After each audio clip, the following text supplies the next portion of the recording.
12.3 비상계엄 사태를 사전에 모의한 혐의를 받고 있죠. 노상원 전 정보사령관. 이분 아기부살 운영하셨던 네. 그분인데 좀 이상한 분이라고 얘기는 많이 들었었는데 수첩이 공개가 됐는데요. 네. 정치인, 종교인, 판사 등을 가리켜서 수거 대상이라고 표현한 게 드러났습니다. 네. 네. 제가 저 포털에 네. 수거 대상을 쳐보니까 뭐 대형 가전 폐기물 수거 대상 네. 하면서 분리 배출 막 이렇게 분리수거. 되어 있던데 네. 지금 수거 대상이라는 표현 아마 군대 용어 같아요. 그래서 본인들이 좀 제거해야 될 대상들을 이렇게 해놓은 것이 아닌가라는 좀 생각이 드는데 네. 이게 참 다행스러운 부분도 있어요. 이게 다행이요. 네. 어떤? 평론가는 없잖아요. 아, 네. 그렇군요. 평론가 없어가지고 다행이다라는 좀 생각이 들고요. 진행자도 없군요. 네. 네. 그리고 더 놀라운 것은 NLL에서 네. 북한의 공격 유도까지 시킨다. 막 이런 내용들이 있고 네. 정말. 참 이게 이제 전쟁을 일으켜서 비상계엄을 강화시키거나 합법화시키기 위한 수단으로 부풍 조작까지 했다라는 것은 정말 씻을 수 없는 행위다라고 말씀을 드리고 싶어요. 그래서 네. 지금 단편적인 단어의 조각들 몇 개만 나온 거잖아요. 대략 한 70여 페이지 된다는데 그래서 더 경악스러운 많은 일들이 밝혀질 것 같아서 네. 두렵습니다. 아, 네. 이게 시작에 불과할 것 그렇죠. 같은 생각이 들어요. 맞아요. 김준일 평론가님 어떻게 보셨어요? 뭐 여기에 이제 NLL에서의 북의 공격 유도까지 이런 표현이 써 있었는데 네. 12월 9일에 이제 경찰 국수본에서 우종근 국수본장이 그때 무슨 얘기를 했었냐면은 내란뿐만이 아니라 외환 유도죄까지 적용 가능할 수도 있겠다라는 얘기를 했어요. 그게 왜냐하면 이제 국방부 장관이 당시에 오물풍선 원점 타격 그리고 그 그러니까 드론 이제 보낸 거 뭐 이런 건 아직 수사가 더 필요하지만은 네. 적용 가능할 수도 있다라는 얘기를 했는데 여기까지 오면은 진짜로 적용될 수도 있겠다. 정확하게는 이제 법명은요 외환 유도죄가 아니라 외환 유치죄예요. 유치죄. 외환 유치죄. 그래서 외국과의 교전을 이제 전쟁을 유도하면은 이게 이제 적용이 되는데 물론 법리 적용하려면 좀 더 꼼꼼해야 되겠지만은 네. 가능성은 배제할 수 없겠다. 이것도 뭐 마찬가지로 사형이나 뭐 무기징역 뭐 이 정도거든요. 네. 그러니까 굉장히 이제 무거운 죄가 될 것 같고 국회 봉쇄, 뭐 수거 대상, 수용 및 처리 방법 뭐 이런 것들이 수첩에 써 있다라고 합니다. 이런 단어들이.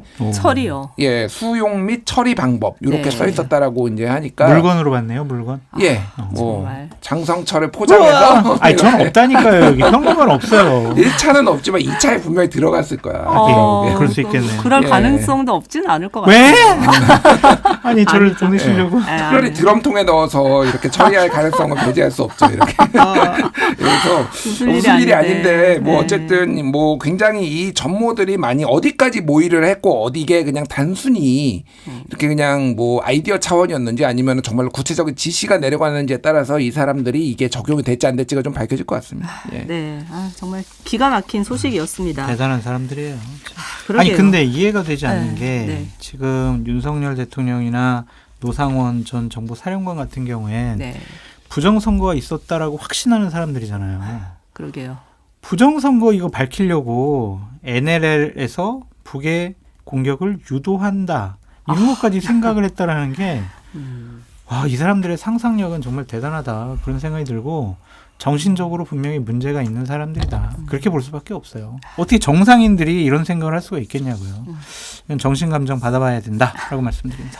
아픈 사람이다라는 의견이셨고요. 자, 그리고 한겨레 보도가 있었는데요. 윤 대통령이 지난 3월 말에 신원식 당시 국방부 장관과 조태용 국가정보원장 그리고 김영현 대통령 경호처장을 삼청동 대통령 안가로 불러서 저녁 식사를 하면서 윤 대통령이 당시의 정치 상황 등에 대해서 그때도 경로를 했나 봅니다. 경로를 하면서 조만간 계엄을 해야겠다라는 뜻을 밝혔다. 그러니까 지난 3월에 이미 이런 얘기를 했다는 건데 이 자리에 참석한 사람들은 그때 당시에는 윤 대통령을 적극적으로 말렸다고 합니다. 그런데 그만큼 대통령이 어떤 계엄 의지가 강했었고 또 굉장히 구체적으로 계획을 세웠다는 뜻으로 볼 수 있겠죠. 말렸으니까 이제 신원식 전 국방부 장관은 좀 바뀌지 않았을까라는 좀 생각이 들고 네. 계엄은 제가 봤을 때는 작년 11월 22일부터 생각을 했던 것 같아요. 왜냐하면은 11월. 그때 네. 서울의 봄이라는 영화가 네. 개봉이 됐거든요. 맞아요. 그때 생각나죠. 그러니까 그 이전에 12월 이전에 작년 12월 이전에 대통령이 비상계엄이라는 단어를 사용을 했거나 의중을 비췄다라는 기사는 지금 한 번도 없잖아요. 다 네. 작년 12월 이후부터 네. 이렇잖아요. 그러면은 그러네요. 그 영화를 보고 좀 모티브를 생각하지 않았을까. 그러다가 이제 여러 가지 이제 문제가 생기니까 총선 앞두고도 이런 얘기하고 8월 달에도 이런 얘기하고 한 건데 그러니까 상당히 놀라워요. 정치적으로 풀어야 될 문제들에 대해서 비상계엄이라는 극단적인 조치까지 취하면서 막아야 한다, 해결해야 된다라고 생각하는 것이 과연 대통령으로서 자격이 있는 행위였느냐 그런 생각이 좀 듭니다. 네, 알면 알수록 놀랍네요. 그러니까요. 그리고 이 신원식 전 장관 얘기하셨는데 이게 교체된 것이 문상호 정보사령관을 교체하려고 했는데 기사도 나왔어요. 그래서 대신 국방부 장관이 날아갔다. 네. 뭐 이런 얘기도 있긴 하더라고요. 네. 자, 그리고 오늘 조선일보 보도로는 이 노상원 전 사령관이 계엄 두세 달 전쯤 김영은 당시 국방부 장관한테 윤석열 대통령이 올해 운이 트이기 때문에 이 시기를 놓치면 안 된다라고 조언을 했다. 그래서 김용현 장관이 이걸 듣고 아주 기뻐했다. 이런 취지로 경찰에 진술했다고 합니다. 그러니까 뭐 이게 본인이 뭔가를 결정을 이미 내린 상황에서 네. 본인의 그 어떤 결정의 판단 근거를 뒷받침하는 것들을 찾으려는 어떤 편향성들이 있거든요. 네. 그러니까 김용현이 정말로 이 점을 듣고 이거를 결정을 했을까 그러지는 않았을 거예요. 그러니까 윤석열 대통령도 그렇고 여러 정황들이 있었잖아요. 그러니까 네. 김건희 특검도 계속 진행이 되고 또 김용현의 소위 말하는 발작 버튼이 눌렸다라고 추론할 수 있는 게 민주당에서 국방부 장관 탄핵하겠다 이런 말들이 직전에 나왔어요. 그러니까 네. 1일, 2일 이때 나왔습니다. 12월. 그러니까 이게 급박하게 이제 이틀 전 정도 전에 이뤄진 거를 좀 우리가 판단할 수 있는데 모르겠습니다. 그러니까 이 정권은 어디까지가 이게 네, 이러지 않았을 거라고 우리가 좀 얘기를 하고 싶은데 너무 많은 것들이 이런 무속하고 연관이 돼 있어서 이게 분명히 영향을 미쳤을 수도 있겠다 그 생각은 들어요. 그러니까 무속으로 흥한 정권 무속으로 망한다 좀 이 생각이 많이 들어요. 손바닥에 네. 왕자 쓸 때부터 우리가 알아봤었는데 역술 정권, 무속 정권. 정말 어디까지 이게 했을까 이 생각이 들기는 합니다. 네. 예. 이게 아니, 운이 트인 게 맞나요? 아니 근데 만약 노상원 전 사령관이 네. 김용현 국방부 장관한테 올해는 안 됩니다. 음. 제가 점을 쳐봤더니 아기부살님께서 네. 올해 하면 큰일 난다고 그랬습니다. 네. 그러면 안 했을 것 같아요. 그렇기 때문에 이 노상원 전 사령관의 이러한 운 얘기가 비상계엄을 올해 안에 한 것의 하나의 요인이 될 수 있다. 그렇게 좀 생각이 들고 네. 우리가 이제 역술, 무속 이것이 어떤 국정 운영에 어떤 정치적인 판단에 영향을 끼쳤다라고 생각하는 것 자체가 부끄러운 일이죠. 부끄럽고 웃긴 일이잖아요. 너무 부끄럽습니다. 네. 근데 이제 처음부터 그러한 일들이 벌어졌기 때문에 하나도 이상하지 않다라는 좀 생각이 들고 네. 기억하세요? 혹시 윤석열 대통령 취임식 날 네. 쌍무지개가 떴다고 그래가지고 그랬던 것 같네요. 네, 그래가지고 보수파 진영이나 윤석열 음. 당시 뭐 대통령 뭐 대통령실에 있는 분들은 와 윤석열 정권의 앞길이 저렇게 그냥 좋다 네. 그런 이제 판단도 하고 얘기도 있었다라는 것도 기억을 상기시켜 드리겠습니다. 예. 참 웃을 일이 아닌데 자꾸 웃게 됩니다. 아니 사실 그 쌍무지개도 네. 개인 뜬 게 아니라 기도의 힘에 의해서 떴다. 뭐 그런 얘기까지 있었어요. 누구의 기도였을까요? 아니 그러니까 뭐 계룡산에서 여러분들이 와 해가지고 네. 쌍무지개가 뜬 거다. 쌍무지개 보통 안 뜬다. 네. 그런 얘기도 그냥 당시에 아유. 우스갯소리로 있었죠. 아유, 근데 이런 것들이 다 그냥 사실 같기도 하고 막 그래요. 그냥 허무맹랑하지만은 않다. 그렇게 보여집니다. 네. 그 민주당 윤석열 내란 진상조사단은 정보사가 비상계엄을 대비해서 불법 조직인 정보사 수사 2단을 운영했다. 60-70명의 조정 통제가 가능한 현역 장교들로 편성됐다라고 주장했습니다. 이 수사 2단이라는 거는 햄버거 내란 모의 4인방이죠. 이제 노상원 전 사령관, 문상호 사령관 등이 컨트롤 타워였다고 보고 있는 건데 다시 말해서 이 모임은 사조직이었고 어떻게 보면은 하나회가 떠오른다 이런 얘기들을 하시거든요. 그러니까 노상원 전 정보사령관 그리고 문상호 현 정보사령관 뭐 육사 40일기 육사 50기 이렇게 되고 뭐 네. 김용군 전 군사경찰 대령 그리고 뭐 정성욱 현역 정보사 대령 뭐 이런 사람들도 있었고 수사 2단장에는 93의 육군 2기감 여단장 이게 탱크 네. 부대장인데 예전에 네, 12.12 반란 때 탱크 몰고 네. 광화문에 왔던 뭐 여기 그래서 그날 휴가를 내고 이 모임에 참석을 했다라는 거잖아요. 네. 그래서 그러니까 진짜로 이 6, 70명이 통제가 가능했는지는 좀 뭐 더 따져봐야 되겠지만은 상당히 이 사람들이 핵심 포스트가 돼가지고 이제 움직였던 거는 하시는 것 같습니다. 네.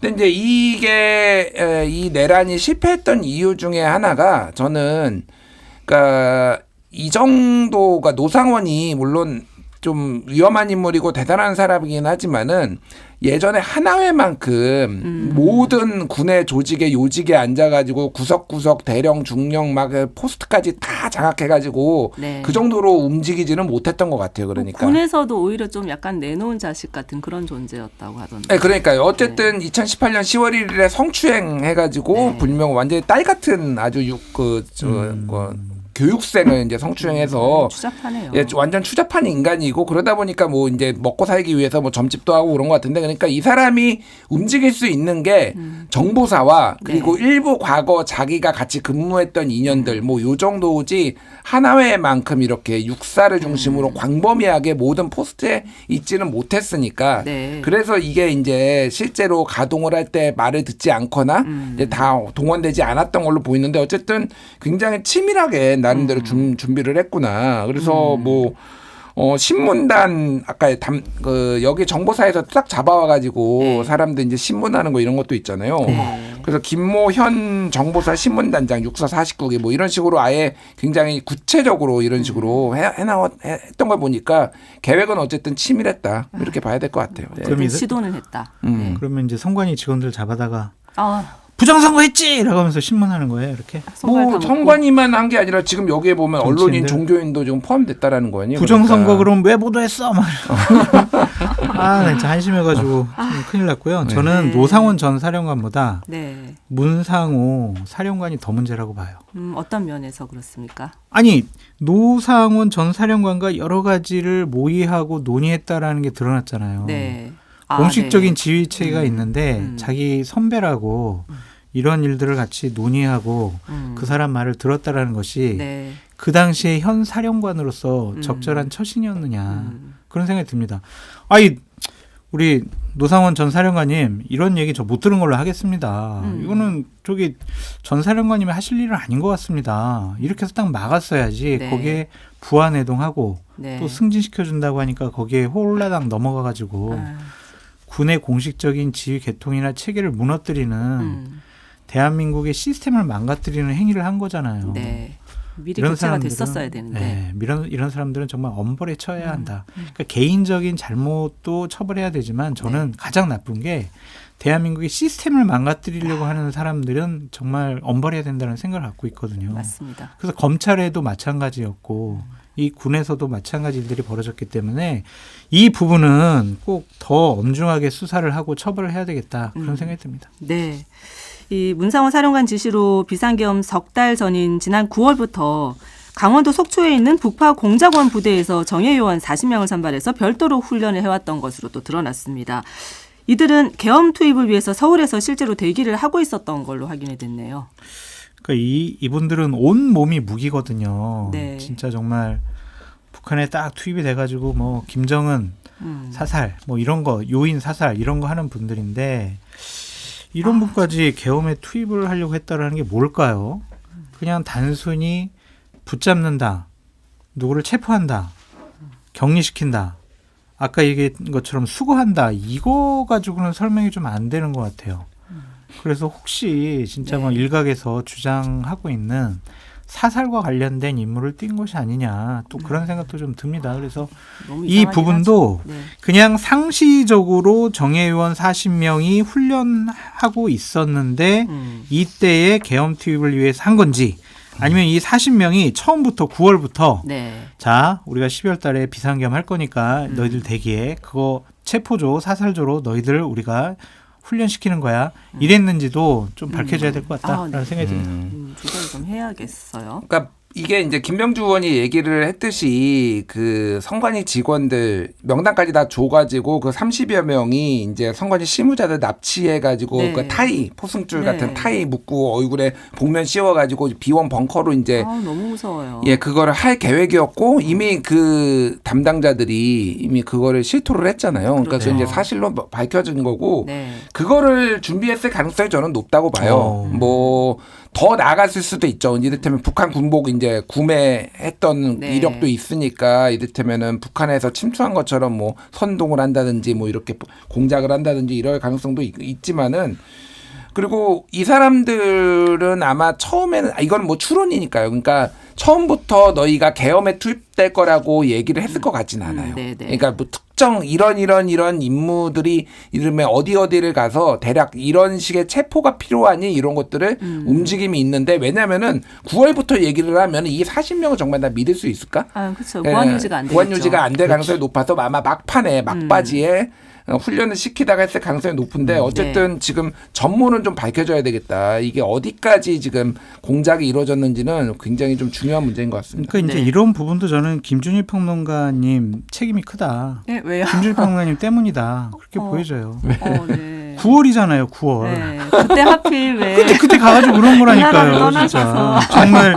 제대로 방송하면서 정부 견제하고 비판하고 감시하고 해야 될 사람이 가장 방송도 많이 하고 정확하게 정보하셔가지고 정리해주는 사람이 없으니까 이제 이런 일을 이때부터 막 계획을 제대로 한 거잖아요. 그래서 책임지세요. 책임을 방기하셨다. 책임을 통감하고 쉬지 않고 일하겠습니다. 네, 열일 부탁드리고요. 앞으로 계속 부탁드리고. 그러니까요.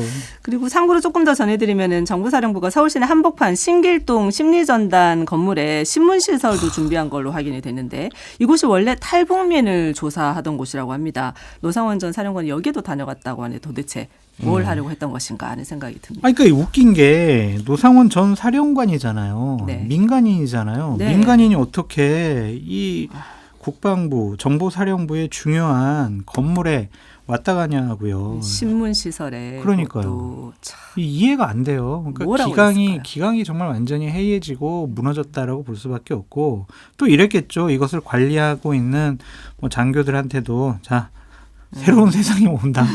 새로운 세상이 오면 너희들은 출세할 수 있다. 네, 장군 해야지. 네, 뭐 이런 식으로 하지 않았을까. 결국엔 신문시설을 준비하고 확인한 것은 거듭 말씀드리지만 네. 대통령께서 경로하고 있는 부분, 부정선거, 그리고 탄핵하는 사람들, 네. 이런 사람들 붙잡아다가 신문하려고 한 거잖아요. 참 21세기 대한민국에 이런 일이 벌어졌다는 것 자체가 상당히 그러니까 정말 이거는 상상 못했어요. 저도 대통령실의 정보가 그나마 있다고 생각한 사람인데 네. 이런 것을 실질적으로 논의하고 실행했다라는 거 정말 믿기지가 꿈에도 않죠. 생각을 못했습니다. 자괴감은 국민들의 몫이네요.